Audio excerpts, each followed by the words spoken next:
Hello, ka-trade! Kumusta kayo? Kahapon hindi ako nakapag-upload ng video kasi wala pang natapos na trade. Pero ngayong araw, na-close na yung trade natin sa AUD CHF. Makita natin dito sa history natin. At good news, nag-win yung trade natin. Makita natin, nag-profit tayo ng 50.6 US dollar. Yung dalawang trade natin ay hindi pa natapos, yung Euro GBP at AUD GPY. At good news din dahil yung AUD GPY natin ay positive 18 US dollar na, pero yung Euro GBP natin ay negative 7 US dollar. So dito sa video na to, magla-live forex trading ulit tayo para makita nyo kung nagsisimula pa lang kayo sa forex, kung paano actual mag-trade dito. Tapos i-review natin yung trade natin dito sa AUD CHF, kung paano nalo yung trade natin para makita natin. May idea tayo para sa susunod na trade natin, makita natin itong mga patterns na ito or yung signal na ito. Iti-trade na natin. Paalala po para makaiwas tayo sa mga scammer. Mag-ingat sa mga scammer na ginagamit yung pangalan ko online para mang-scam. Nagme-message sila sa Facebook, ginagaya nila yung Facebook profile ko, tapos nag-o-offer sila ng investment na malaki ang tubo. Lagi po nating tandaan na hindi ako natanggap ng kahit anong bayad, hindi ako nagpapabayad, at hindi ako natanggap ng kahit anong investments. Kasi libre niyong mapapanood dito sa YouTube channel ko lahat ng tinuturo ko. Ang pangolekta ng investment ay illegal lalo na kapag wala kang lisensya. At wala akong lisensya na mangolekta ng investment kaya hindi ako nangongolekta ng kahit anong investment. Kapag may nag-chat sa inyo or nakausap kayo tapos may money involved, 100% scam yan. Ito yung screenshot ng video ko nung Friday kasi itong trade ko sa AUD CHF nung Friday pa ito. At ngayon lang natapos, Webes na. 'Di ba? So, matagal-tagal din natapos itong trade natin na ito sa AUD CHF. So, dito sa hour 4, ang signal na binigay niya ay channel down, nag-breakout sa channel down itong candle na ito. Tapos nandito sa support level. So, punta tayo sa MT4 natin, pakita ko sa inyo. So, ito yung hour 4. Ito yung channel down. Ito yung support level, nilagyan natin ng rectangle, itong blue. Tapos makita natin dito, itong candle na ito yung nag-breakout at dyan tayo nag-buy. So nag-buy tayo dito banda sa level na ito. At yung take profit natin ay dito naman banda sa taas. At makita natin, pag-buy natin, bumaba siya pero diretso siya pataas, nag-win tayo. Okay, so magandang trade yan dahil, yun nga, nandito tayo sa support level. Makita natin na hanggang dito lang yung mga prices. Pagdating dito sa level na to, tinutulak na siya pataas. Kaya saktong-sakto, pagdating dito, nakabay tayo, yun, diretso siya pataas. So, meron pa tayong dalawang trade na natira. Kaya abangan nyo sa susunod nating video kung mag-win yung mga trades natin. So, ngayon, magla-live forex trading naman tayo gamit yung signals ng XM. Habang nagtitrade kayo sa Forex, may chance kayong manalo ng malalaking papremyo every month. Libre lang sumali, kaya pumunta na kayo sa www.forexgiveaways.com. Kung wala pa kayong account sa XM, mag-open na kayo ng account at makakatanggap kayo ng free 30 US dollar, no deposit bonus. Pwede nyo gamitin pang simulang pang trade. So, hindi nyo kailangang mag-deposit. Bibigyan agad kayo ng free 30 US dollar. So, punta lang kayo dito sa website natin, freeforexmoneynodeposit.com. Merong video tutorial dito paano ma-claim yung free 30 US dollar. At hindi lang yan, marami pang mga bonus dito, tulad dito sa FBS, 100 US dollar din ito. So, pwede nyo itong gamitin panimula. Okay, so, nandito tayo sa XM account natin. At punta tayo dito sa Research and Education, tapos dito sa Trade Ideas. So, dito natin makikita yung mga signals na binibigay ng signal provider ng XM, ng auto chartist at ng analyzer. So, meron akong video tutorial kung paano gamitin yung mga signals dito, paano maghanap ng signals. Kasi dito pwede tayong mag-add ng mga instrument. So, nandito yung link sa baba sa video description. Panoorin nyo na lang. Okay, so para mas mabilis yung video natin ngayon, so kanina, naghanap na ako ng mga signals dito at in-screenshot ko na. So, nilagay ko na sa Telegram channel ko yung mga screenshot na mga nakita kong high quality signals kanina. Kaya, kung gusto niyo rin mapadali yung paghahanap niyo ng signals, hindi na kayo maghahanap dito, pwede kayo mag-join dito sa Telegram channel natin. Ilagay ko lang yung link dito sa video description. Okay, search nyo lang, Bibiano Forex Free Signals. So, ito na yung mga high quality signals na napili ko kanina. Okay? So, tulad nito, ayan, kulay green lahat. Dito sa Euro GBP, sa M30. So, ito ngayon yung i-review natin. Pupunta tayo sa MT4 natin. Tapos buksan natin yung chart ng Euro GBP. Tapos yun, titingnan natin yun, pipilian natin yung mga na-screenshot natin. I-verify muna natin bago natin i-trade. So, meron pa pala tayong trade dito sa Euro GBP. Ayan, Euro GBP. So, hindi na natin iti-trade ito dahil may trade pa tayo sa Euro GBP. Pero napakagandang signals ito. Makita mo yung quality, 90%. At kulay green lahat. Okay? So, dito naman sa GBP CAD, meron tayong sell signal dito sa M10 yung time frame. Tingnan natin. GBP CAD. GBP CAD. I-template ko lang sa plain template para makita natin. M10, walang M10 dito, M5 lang, saka M15. Kaya check natin sa M15. At yung signal dito ay, ayan, pa-sell. So, lagyan lang natin ng zigzag indicator. Ayan, para mas makita natin. Insert indicators, custom, zigzag. Okay? Yan, i-customize ko lang para mas malinaw nating makita yung zigzag. Ayan, so parang ganito yung signal na binigay niya. At dito siya nagbigay ng sell signal. Okay, so ngayon, i-analyze natin ito kung magandang sell ba itong GBP CAD. So, check natin sa higher time frame. Makita natin, para ma-verify natin, R4, makita naman natin sa R4 na itong mga candles na ito, talagang solid, red na red. Talagang yung direction ng market ay talagang ang lakas ng takbo pababa. Kaya, ibig sabihin, maganda mag-sell. Check pa natin sa lower time frame para ma-confirm lang natin kung sell or buy ba talaga dyan sa GBP CAD. Or maganda bang mag-sell dyan kasi meron tayong sell signal. M30, makita rin natin yung mga candles na yan na malalaking candle, ibig sabihin, yung momentum talaga ay malakas papunta sa baba. Kaya, kung sell, maganda mag-sell dito sa GBP CAD. So, pag nag-sell tayo dyan, saan natin ilagay yung take profit natin? Dito ba banda? Kung dito banda yung take profit natin, ilang pips lang yan? Nasa 20 pips, pero makita natin yung spread dito sa GBP CAD ay malaki. So, dapat pag nag-sell tayo dyan, dito yung take profit natin sa baba. Lugi tayo sa spread. Kasi ito ay cross pair ito, hindi ito major pairs, kaya malaki yung spread dito sa GBP CAD. So, dapat mag-trade tayo dito at least mga 50 pips pataas. Pero dito, GBP CAD, pag dito natin nilagay sa baba yung take profit natin, pag dito banda natin nilagay, dito sa level na ito, 31 pips. So, pag nag-sell tayo sa yung stop loss natin, ilagay. So, pwede na yan dito banda sa taas. Sa taas lang nitong mga candle na ito. Okay, so lagi nating i-position yung stop loss natin sa taas ng mga previous candle kung saan doon lang siya inaabot. Okay? Tapos yung take profit natin doon naman sa inabot. So dito banda inabot naman to. So pag ganyan, yung stop loss natin ay 18 pips. 30 pips yung take profit. Pwede pa nating taasan.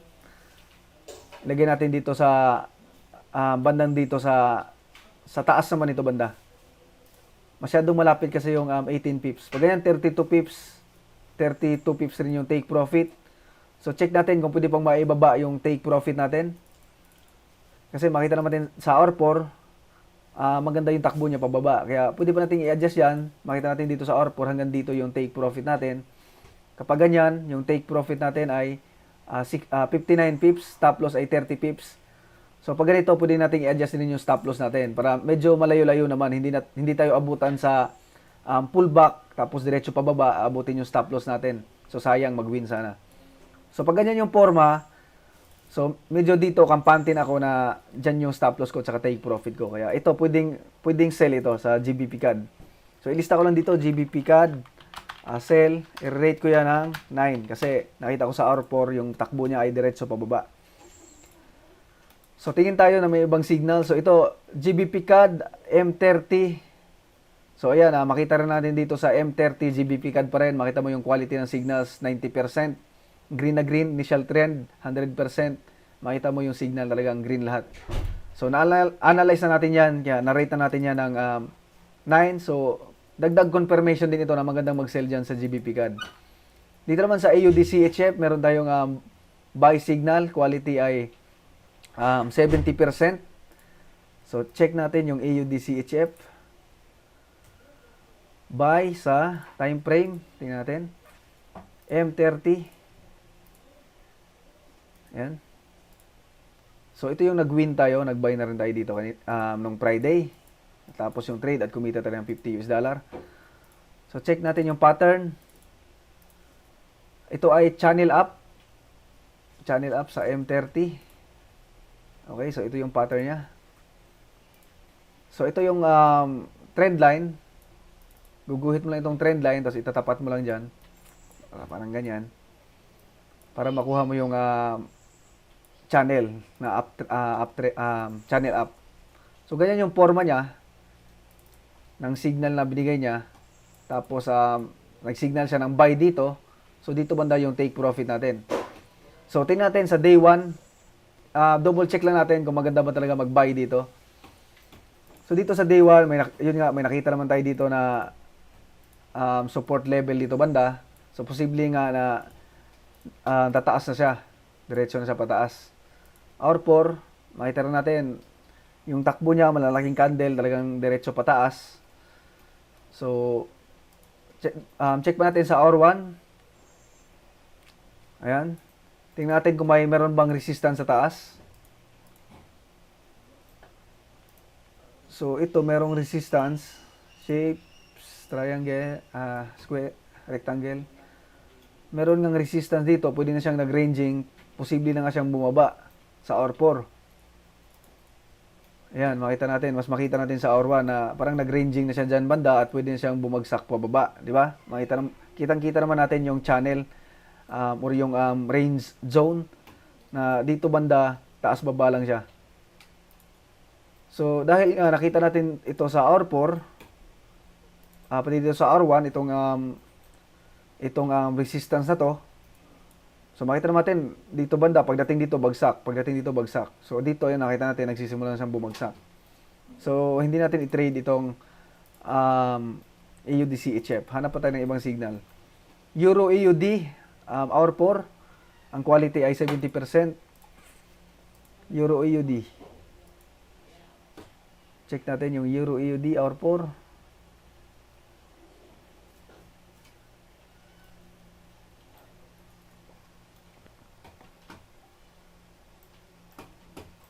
Ayan, hindi natin makita yung Euro AUD. Yun. Hour 4, lagyan natin yung template natin.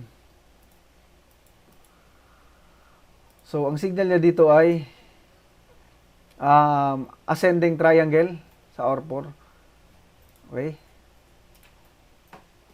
Ay, so wala na. Nalate na tayo dahil, ayan, tumaas na. Nag-signal siya dito kanina banda. Tingnan natin na ulit. Ayan, so dito siya nag-signal banda sa baba. Dito, oh. So, lagyan na natin ang bilog para mas makita nyo. So, dito lang siya nag-signal.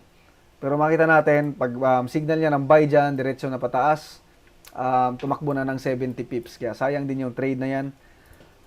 Na-late tayo dyan.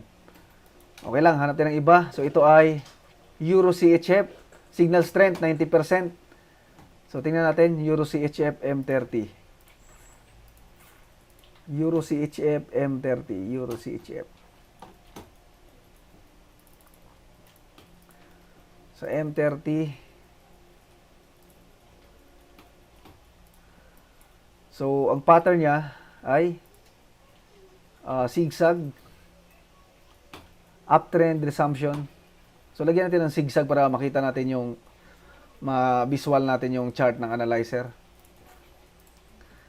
Insert, indicator, custom, tapos dito sa zigzag. Gawin ko lang itong black. So, ang signal dito ay buy. So, check natin kung maganda ba talaga mag-buy. Kung makita natin sa day 1, mula dito, talagang diretso sa pataas. Check natin sa hour 4 para mas makita natin. So, kung titingnan natin, meron tayo ditong resistance level. Ito banda dito. 'Di ba? Hanggang dito lang siya, hanggang dito bumagsak, hanggang dito bumagsak, hanggang dito bumagsak. Pero ito, lumusot na siya. So, breakout. Ayan. Kung sa hour 1, mas makita natin na itong candle na ito, lumusot na siya doon sa resistance natin. So, ibig sabihin, pwede tayong mag-buy dito kasi nakalusot na siya sa resistance. So, hindi tayo mangangamba na pwede pa siyang bumalik, di ba? So, siguro mas mataas yung chance na didiretso na sa pataas. Kaya pwede natin i-trade ito. So, pag trade natin ito, saan yung take profit natin at stop loss natin? So, ilagay natin yung stop loss natin dito banda sa baba nitong mga candles na ito. So, yan ay 20 pips. So, saan yung take profit natin? Tingnan natin sa higher time frame. So, dito tayo tumingin sa day 1. So, pwede siyang dumiretso ng hanggang dito sa tinaas niya nung nakaraan. Yan, dito. Pwede mo isagad hanggang dyan. So, tingnan natin sa lower time frame ulit para mas makita natin. So, ito yung posible nating maging take profit or yung target. So, 43 pips. Stop loss natin ay 21 pips. Kaya pwede pa natin i-adjust yung stop loss natin para mas maluwag. Kasi baka tamaan lang tapos dumiretso pataas. So, luwagan natin. So, kapag ganyan, 30 pips yung stop loss, 45 yung take profit. So, pwede na. So, dito sa Euro CHF, i-rate ko yan ng buy tayo dyan. So, 9 din. 1 to 10, magkano yung i-rate ko, depende na yan sa akin. Kung kayo mag-analyze, depende rin sa inyo. Para ma-rate nyo, para mamaya mapilian ninyo kung ano yung magandang i-trade. Euro CHF. Sa GBP USD naman, meron tayong sell dito sa M15. Sa GBP USD. GBP USD. Dito tayo sa M15. GBP USD. M15, lagyan natin yung template natin. So, ang pattern niya ay channel down sa M15. So, check natin.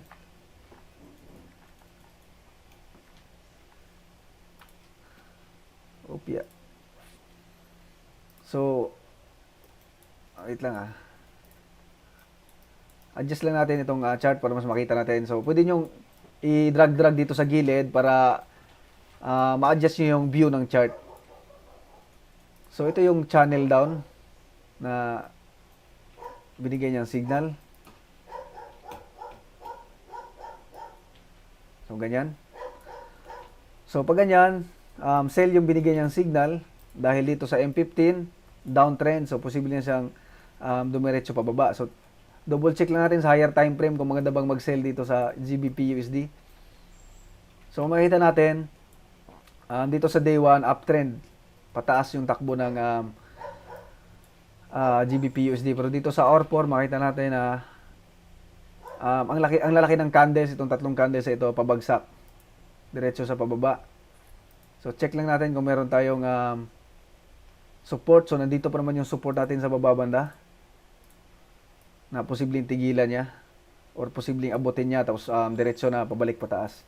So, posible pa siyang bumaba hanggang mga 67 pips. R1, M30. So,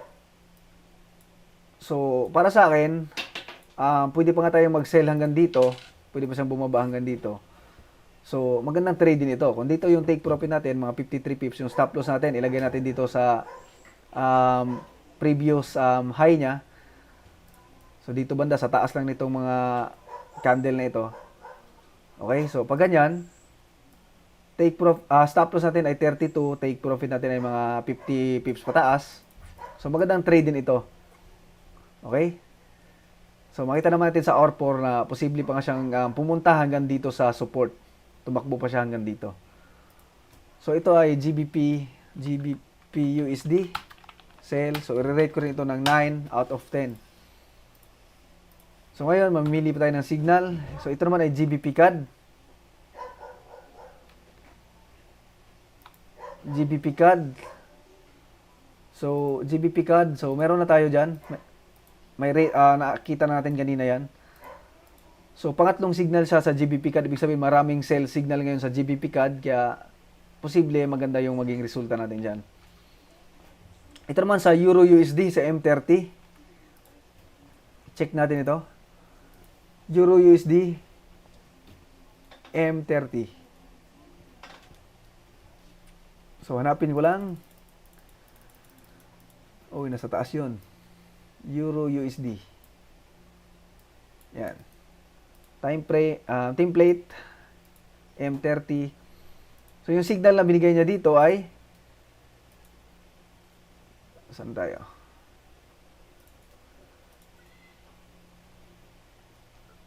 So, new confirmed downtrend. So, check lang natin sa zigzag indicator natin.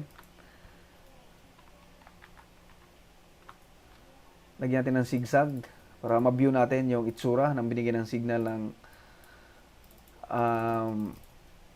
analyzer. So, edit lang natin dito sa indicators list, zigzag. Tapos, edit lang natin para ma-adjust natin yung view. Yan. So, pag nag-sell tayo dyan, tingnan natin sa day 1 kung maganda bang mag-sell sa EURUSD. So, makita natin yung trend ng EURUSD ay talagang uptrend. So, dapat mag-buy tayo. Check natin sa hour 4. So, makita natin na ang takbo niya ay pababa na. Pero, makita mo talaga yung trend. Talagang pwedeng maging hanggang dito na lang yan, tapos diretso na naman pataas. Ibig sabihin, solid yung trend pataas, kaya delikado tayong mag-buy dyan. So, skip na natin yung EURUSD, hindi tayo magbabay dyan. Dito naman sa GBP NCD, hour 1, check natin.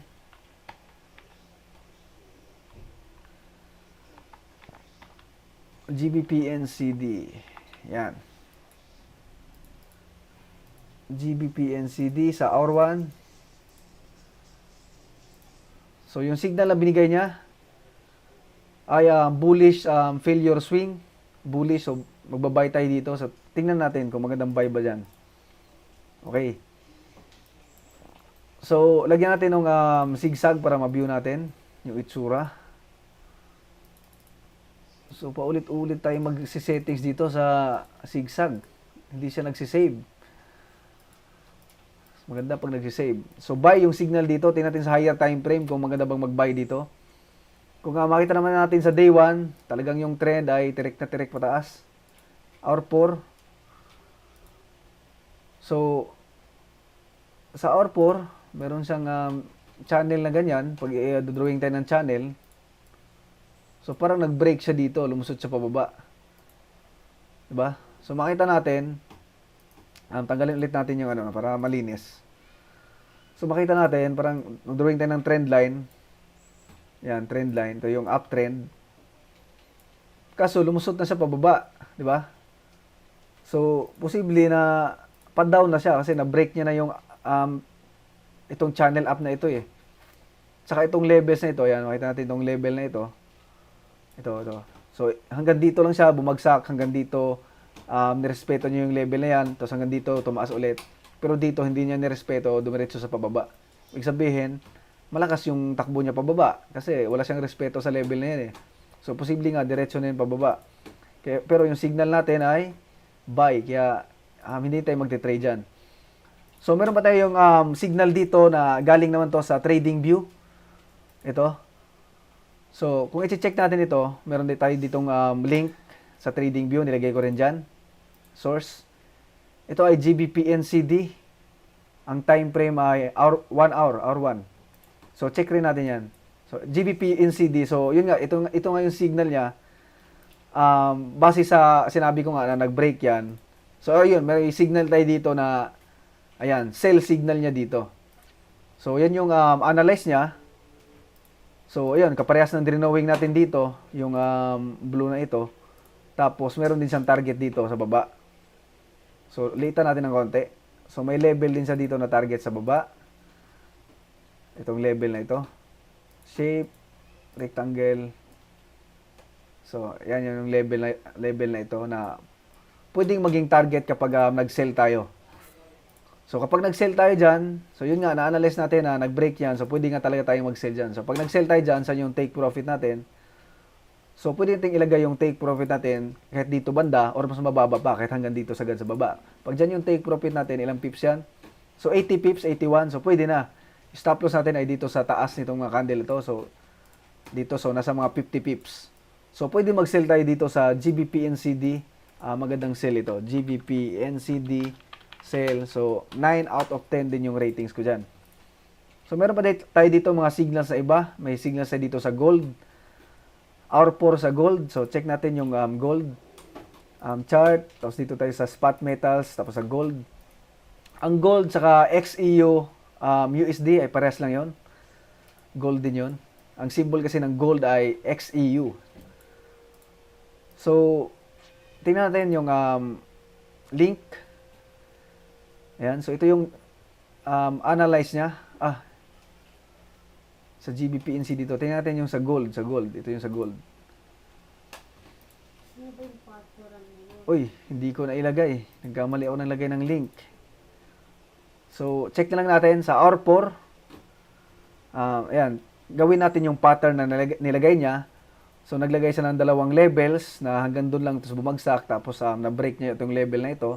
So, posibleng bumagsak siya or i-retest niya ulit yung level na ito tapos diretso na sa pababa. So, i-drawing natin yan. Sa R4, so ito yung level na drawing niya. Insert shape, rectangle. Litan lang natin Insert shape, rectangle. Mali.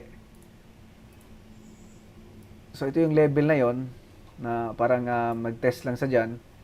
At ito naman yung level na price level na break niya. Itong price level na ito dito banda.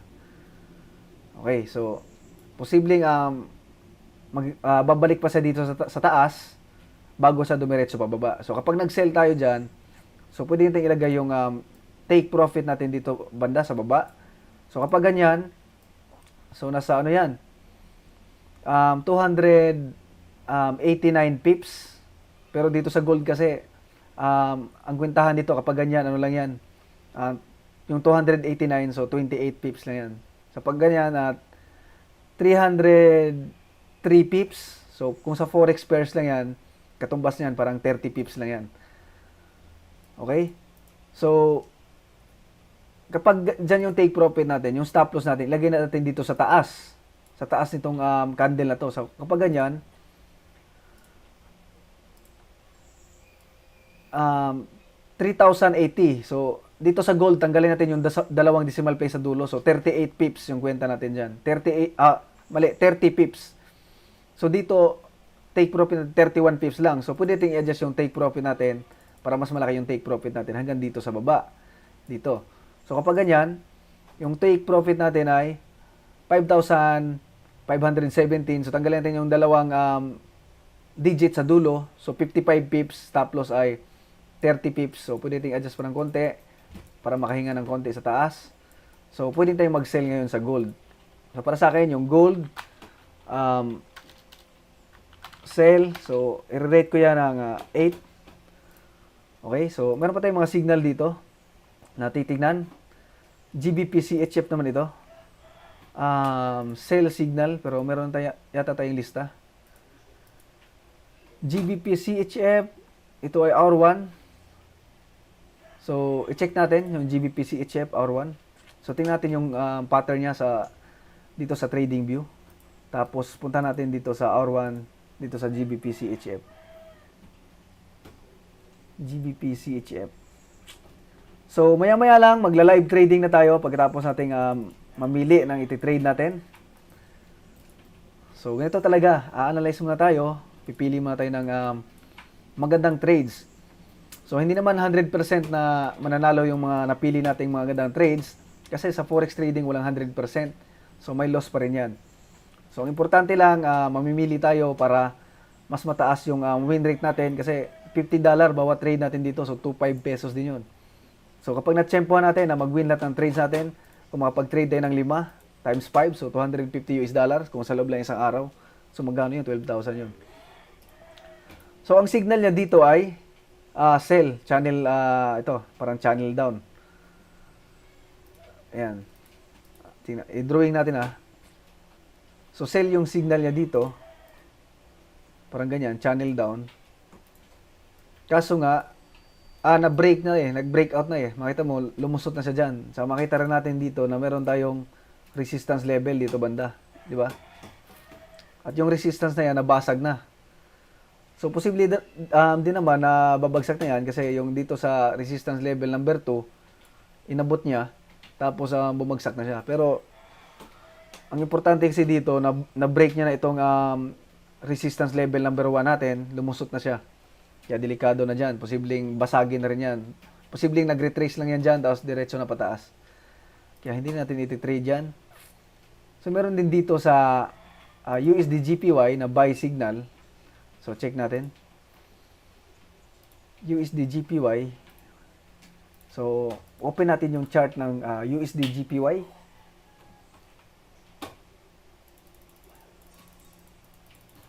USD GPY. Yun. Template, baguhin nyo yung template. So, ito ay, makita natin, day 1. So, daily ito. So, ang trade ko kasi, hindi tayo day trader or intraday, swing trader. Kasi pang matagalan yan. Intraday trader tayo, yung sa loob lang ng isang araw, makaraming trades tayo, matapos agad yung trades natin. Kapag kasi daily yung time frame, tapos dito yung target natin, baka abutin ng ilang araw yan bago dumating dyan. Baka minsan abutin ng isang linggo or isang buwan. Kaya, hindi pasok sa akin yung mga daily na signal. Okay, so mas maganda sa M30, hour 1, hour 4, mga ganun. Yung mga 40 pips, 50 pips, 100 pips, mga ganun lang. Pwede tayo mag-trade doon. Pero kapag ganyan, na sobrang haba na, so hindi na ako nagtitrade dyan. So tingnan naman natin itong signal dito sa AUD GPY, sell signal. So check natin.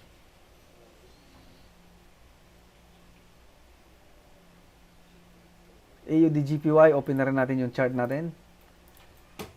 AUD GPY.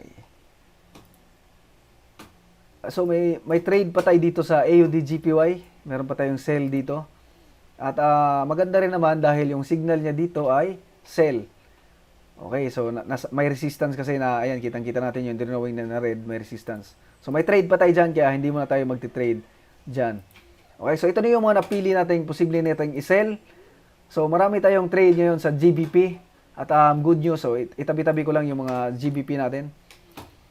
Maganda naman kasi yung GBP natin puro sell. So ibig sabihin magkatugma sila, walang magkakontra, hindi sila magkakontra. So para sa akin, iti-trade ko na lahat yan, lahat ng GBP na yan kasi mataas naman yung ratings natin, 9 out of 10 naman. Tapos Euro CHF, so wala rin kakontra dito sa mga sell natin, yung buy natin sa Euro CHF. Tsaka sa gold, wala rin tayong kakontra dito na USD. Wala tayong trade na iba sa USD. Kasi itong gold ay, ang symbol ng gold ay XEU USD. So, ibig sabihin, kung anong galaw ng US dollar, naka-apekto yun sa gold. Kaya, check natin kung may trade ba tayo sa USD. Dapat hindi magkakontra yung buy at sell. So, yan. Ibig sabihin, pwede kong i-trade lahat yan. So, 5 trades yan. So, simulan natin. Trade tayo sa GBP CAD.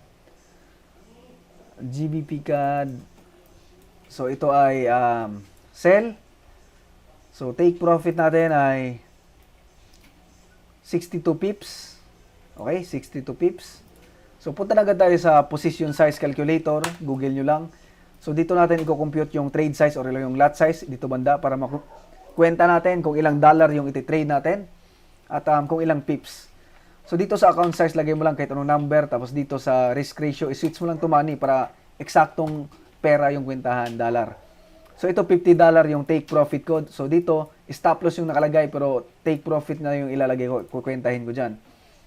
So, yung take profit ko ay 65 pips. So, ilagay ko dito 65. So, yan ay GBP CAD. GBP CAD. Ayan. So, calculate natin. So, ang lot size ko ay 0.102 standard lots. Pero dahil ultra low micro yung account ko sa XM, dahil sa ultra low accounts ay mababa yung spread. So, gawin ko itong micro lots. So, yan ay, times mo lang sa 100, yan ay 10.2. Yan, 10.2 micro lots. So, sell tayo dyan. Accept.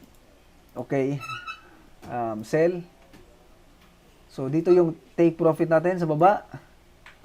Sakto ko lang sa 50 US dollar. Yan, 51 US dollar. Stop loss naman natin dito sa taas. So, 28 US dollar yung stop loss natin. So, makita natin kung dalawa yung trade natin, mag-win yung isa, mag-loss yung isa, may profit pa rin tayo dahil mas malaki yung take profit natin kaysa stop loss. Okay, dito naman tayo sa GBP USD. So, actual trade na ito, makita nyo kung paano actual mag-trade dito sa Forex. Ayan, so napakasimple lang naman. Actual mag-trade. Hanap lang kayo ng mga trade niyo sa doon sa mga free signals natin. Tapos mamili kayo ng i-trade sa inyo. Tapos ilagay lang yung trade size natin, lot size dito. Kwentahin lang natin kung ilang pips yung target natin. So, yung pips, i-google nyo na lang. Yun yung kwentahan ng movement ng dito sa presyo sa forex market. Yung PIPS, pips. Okay? So, pag nag-sell tayo dyan, so, kahit dito yung take profit natin, so, yung stop loss natin ay dito sa taas. So, 32 yung stop loss natin, take profit natin ay 50, pwede na. So, 50 pips yung take profit natin sa GBP USD. Calculate natin. So, yan ay 0.1 standard lots. Yan ay 10 micro lots. 10, sell tayo dyan. Take profit natin ay dito. 50 US dollar. Stop loss natin ay dito. 30 US dollar. So, trade naman natin itong GBP NCD. Sell pa rin tayo. So, kapag ganito, ang dami nating sell sa GBP. Kapag nagkataon na ang GBP ay lumakas or tumaas, so, matik matatalo itong tatlong trade natin kasi puro sell tayo. Tatlo yung trade natin sa GBP. Pero ang kagandahan lang nun, iba-iba naman yung pares niya, CAD, USD, NCD. So, kapag hindi maging malakas yung GBP ngayon, neutral lang siya, pwedeng may mag-win dyan, may mag-loss, depende sa partner niya. Pero kapag yung GBP ngayon ay maging malakas, so tataas siya, malulos tayo. Pero kapag yung GBP naman ay humina, so babagsak lahat yan, mag-win naman lahat ng trade natin. So GBP NCD, kapag mag-sell tayo dyan, take profit natin ay 71 pips. 71 sa GBP NCD. Calculate natin. So 0.107 standard lots. So times sa 100, yan ay 10.7 micro lots. 10.7. Sell tayo dyan. Okay, so yun lang dito sa Forex, sell lang tsaka buy. Kapag sell, so kapag pababa yung market, kikita ka. So sell yan. Kapag mag-buy ka naman, dapat pataas yung takbo ng market para kumita ka. Kapag nag-sell ka tapos tumaas, so automatic talo ka or malulugi ka. Kapag nag-buy ka tapos bumaba, so automatic din malulugi ka. Ayan, so dito naman tayo sa Euro CHF. Euro CHF. So ito ay buy. So, ayan, nasa hour 1 tayo. So, yun nga, yung breakout, buy na tayo dyan. So, take profit natin dito ay 47 pips. So, $50 bawat trade natin, 47 pips sa Euro CHF. Euro CHF, calculate. So, yan ay 0.097 standard lots. Kapag micro lots yan, times mo lang sa 100, yan ay 9.7. 9.7 micro lots. Buy. So, dito yung take profit natin sa taas. Tapat lang natin yung mouse natin. Tapos, i-drag natin yung target natin. O, take profit natin. Yan, tumaas ng konti yung take profit natin. Stop loss natin dito sa baba. So, yan, ibaba rin natin ng konti. Yan ay 34 pips. Okay, so, iti-trade na natin itong sa gold. So, sell tayo dito. Yung ratings natin dito ay 8. So, ang take profit natin dito ay ito. 6,068. So, 6,068 pips. So, medyo nakakalito kung 6,068 pips ba yan, or 600 pips, or 60 pips. So, hindi ko rin kabisado to dahil hindi ako madalas mag-trade sa gold. Kaya ngayon, calculate natin, tapos subukan natin sa demo account yung trade natin kung eksakto ba. So, dito sa position size calculator, lagyan natin $50, lagyan natin na yung trade natin ay 62 pips sa XEU USD sa gold. So, yung lot size na lalabas ay 0.8 standard lots. Kapag micro, times mo sa 100, so yan ay 80.6. 80.6. So, subukan natin sa demo account. Login ko muna sa demo account bago ko i-trade sa live. Kasi baka ang taas ng lots 80 micro lots, baka mali yung calculation natin, so malugi tayo ng malaki sa spread, tsaka sa konting galaw lang. So 80, 80.6. So ito ay demo account na ito, sell. So ayan, hindi tayo makapag-sell. So masyadong mataas yung lot size. Ito yung standard account to, hindi ito micro account. So, standard yung ilalagay ko dito, 0.80. Hindi ito micro account. Yung demo account ko ay standard account, kaya ayaw mag-trade sa 80. So, ito 0.8. Sell natin. So, pagkapag nilagay natin dito yung target natin, ayan, so makita natin, di ba, kung nag-trade tayo doon. So, yari tayo. So, makita natin yung profit ay, ayan, 5,264 US dollar. So, 50 US dollar lang yung kinumpute natin, pero ganyan kalaki yung lumabas. So, ibig sabihin, mali yung computation, mali yung paglagay ng 62 pips dito. So, kapag ang ginawa natin ay ganyan, 6,539, tanggalin natin yung 9, gawin natin 653. Try natin. 653, tapos pindutin natin yung calculate. So, ito mukhang tama. 0.07 standard lots. 0.07. Close natin ito. Sell natin to. So, ganun lang. I-try nyo muna sa demo yung trade niyo bago nyo i-actual. Pero makikita pa rin natin na 479 US dollar pa rin yan. So, mali pa rin yung computation natin dyan. So, ang gagawin natin ay ilagay lang natin lahat. 6,000, 6,500. Calculate natin. So, ang lot size natin ay 0.008. So, 0.008 kaso di na kasya 0.01 lang yung minimum. So, try natin i-trade. Yan. So, close muna natin itong nauna nating trade na 0.07. Tapos dito yung take profit natin sa baba. So, ito makakatotohanan na. Kasi makikita natin na, ayan, 67 US dollar. So, ibig sabihin, balik tayo sa real account natin. Ayan, balik tayo dito. So, kapag nag-sell tayo dito, tapos yung take profit natin, so kailangan natin ilagay lahat ng nakalagay dyan, yung 6,022 pips. 6,022 pips sa 50 US dollar, calculate natin. So, ang lot size, standard lots ay 0.008. So, kapag ginawa mong micro lots yan ay 0.8. So, trade tayo ng 0.8 dito sa gold. Sell tayo. So, check natin. Lagyan natin yung take profit natin dito. So, ayan na. Eksaktong 50 US dollar na.